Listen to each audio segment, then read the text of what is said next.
Ein Flug im Jura Anfangs März bei ziemlich starken Bisen. Surfen unter der tiefen Wolkenbasis und einen stetigen Kampf nicht abzusaufen. Let's go!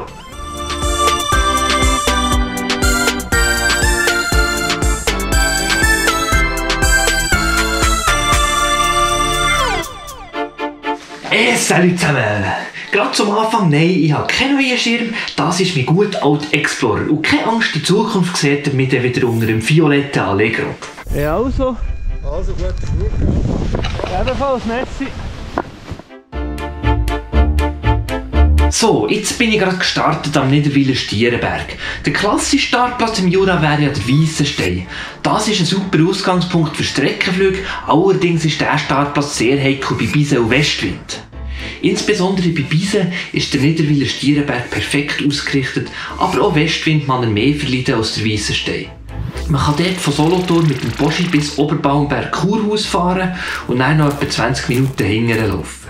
An guten Tagen hat sie aber extrem viele Leute. An diesem Tag ist aber ausser mir nur jemand auf dem Startplatz gestanden. Der Wind war tipptopp, wir haben aber noch gehofft, wir bekämen dann noch ein bisschen Sonne. Es hat aber dann nicht so ausgesehen, als würde das in absehbarer Zeit mal passieren, also sind wir dann gleich mal gestartet. Und tatsächlich hat es gleich ganz leichte Thermik gehabt, wir konnten prompt den Startplatz überhöhen. Weiter rauf ist es aber nicht, also haben wir mal die klassischen Thermikspots ein Stückchen Gegenwind ausprobiert.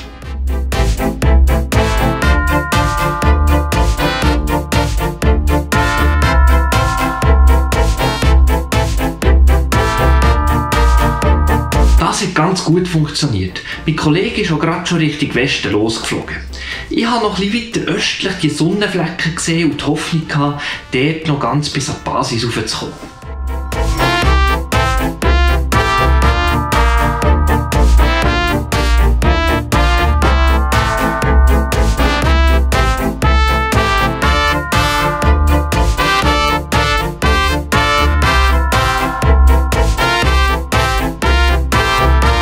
Beim zweiten Anlauf habe ich den Schlauch auch verwutscht und konnte unter der Wolkenbasis Richtung Weissenstein losfliegen. Und das ist fantastisch gegangen. Wenig sinken und viel steigen.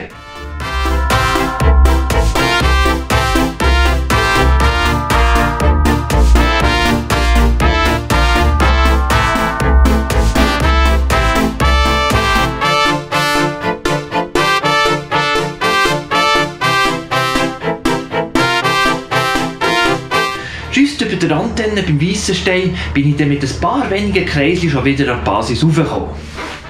Mann, ich liebe es einfach im Jura zu fliegen. Das war der erste Tag von dieser Saison, wo ich das endlich mal wieder geschafft habe. Und insbesondere liebe ich den Jura bei Bisen. Ich weiss nicht genau warum, vielleicht hat es etwas zu tun mit meiner Obsession, mal noch an Genfersee zu fliegen. Das war nicht der Tag, aber vielleicht kommt der ja irgendwann noch. Jedenfalls bin ich jetzt an dieser Flanke angekommen, wo man beim Start vom Weissenstein aber das erste Mal richtig Höhe macht. Und den Kollegen, den ich auf dem Startplatz getroffen habe, habe ich hier auch wieder aufgeholt. Jetzt können wir zusammen an die Basis aufdrehen. Ich fliege jetzt hier mit der Teebütteli-Methode. Also der Gleitschirm ist das Teebütteli und das tue ich in der Wolke dunkeln. Ich selber bleibe aber gäng unten dran. Ich habe an diesem Tag gemerkt, dass die Thermik näher an der Woche eher wieder schwächer wird und insgesamt auch nicht so stark ist. Dann kann man das machen, ohne zu riskieren, reingezogen zu werden. An anderen Tagen zieht es ja unter der Woche auch mehr, da wäre so eine Taktik so gefährlich. Bei einer Wochenbasis von 1600 bis 1700 hat man nicht so wirklich viel Spielraum zwischen maximaler Höhe und Absaufen, wegen dem ist die Linienwahl ziemlich entscheidend. Hier habe ich die Linie deutlich zu weit rechts gewählt, weiter links sieht die Woche deutlich besser aus. Der Kollege hat das so gemacht und ist deutlich höher gekommen, ich war derweil ziemlich tief und nicht recht hochgekommen. Eine Option hatte ich aber noch und das ist der Bisen-Klassiker. Ich war jetzt knapp auf Gradhöhe am Grenchenberg. Von hier kann man diagonal an linke Ecke vom Bötzingerberg überfliegen. Dort hat es so eine Stromleitung und oben an dieser steigt es bei Bisen irgendwie immer. Ich habe es jedenfalls noch nie erlebt, dass das nicht funktioniert. Ein kleiner Nachteil hat die Option, der Bötzingerberg streckenflugtechnisch dummerweise nicht so gut gelegen. Wenn man mal dort ist, ist es relativ schwierig wieder wegzukommen. Weil es hier aber wirklich nie gestiegen ist, habe ich mich dann für diese Option entschieden.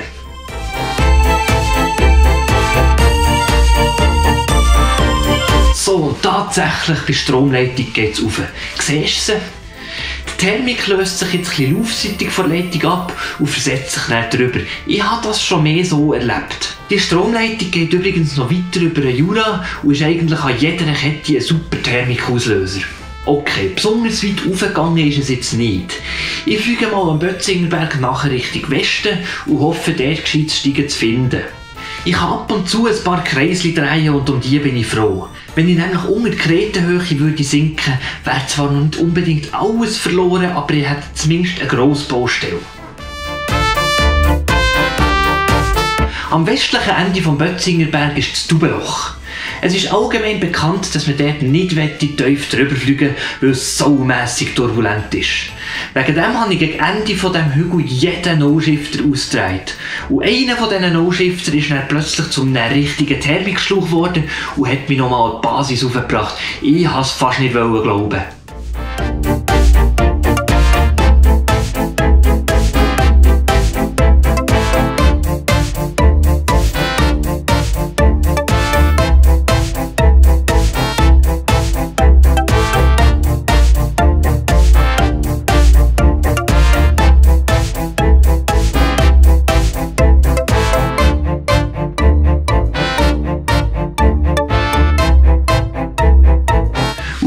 Ich langsam dringend schiffen.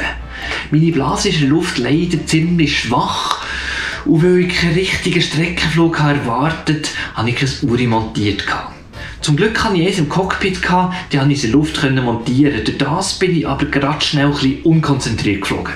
So bin ich auf einer ziemlich blödsinnigen Linie da vorgeflogen, habe mir aber gerade noch an die Kante retten. Es hat Sonne drin, sie ist im Wind gestanden und es hat Vögel gehabt. Nicht die schlechtesten Grundvoraussetzungen, aber hoch bin ich wirklich nicht mehr gewesen.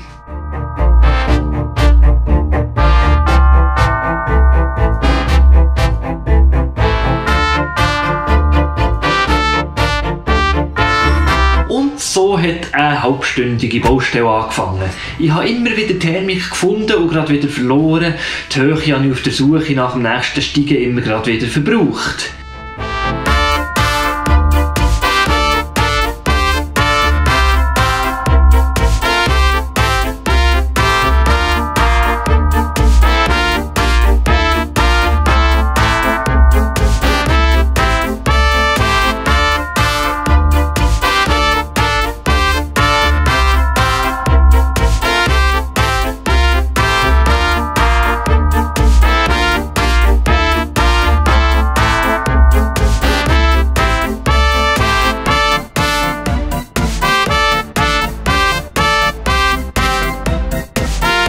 Ich bin immer und immer wieder den Vögel in den Schlauch geflogen und konnte es dann gleich nicht so gut ausdrehen wie die. Ich glaube, ich bin diesen Vögeln mit der Zeit ziemlich auf den Wecker gegangen. Sorry. Gut, die Vögel waren jetzt mehr am Fighten als sonst etwas. Wegen dem sind sie vermutlich auch nicht abgehauen und ein bisschen näher an der Kamera gewesen. Und trotzdem sind sie noch besser gestiegen als ich.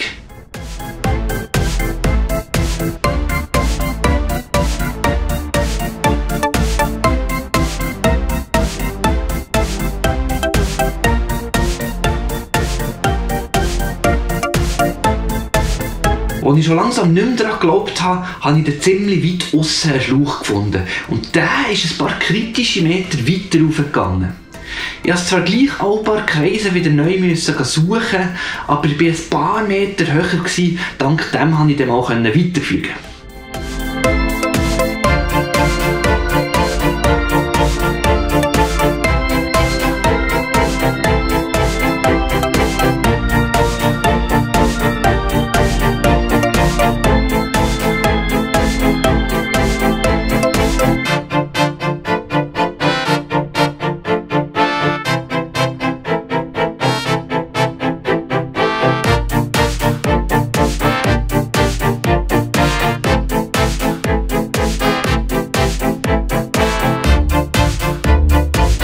Weil jetzt der Hügel im Schatten war und das Flache unten dran die Sonne hatte, habe ich eine Linie ziemlich weit links probiert.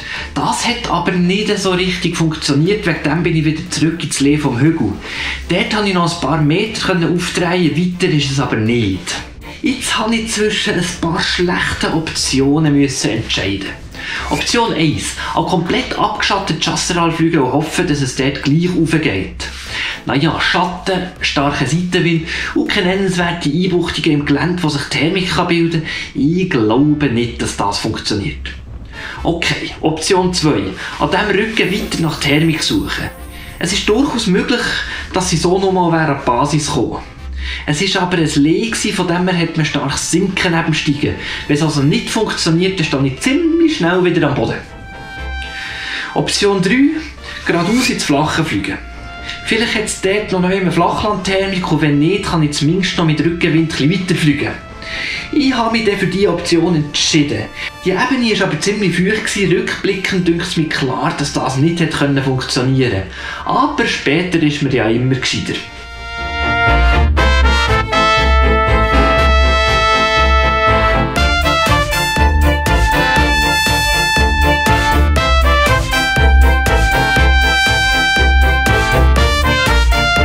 Über diese Rennstrecke habe ich es noch probiert, ist aber chancenlos gewesen. Zumindest hatte ich einen perfekten Landeplatz.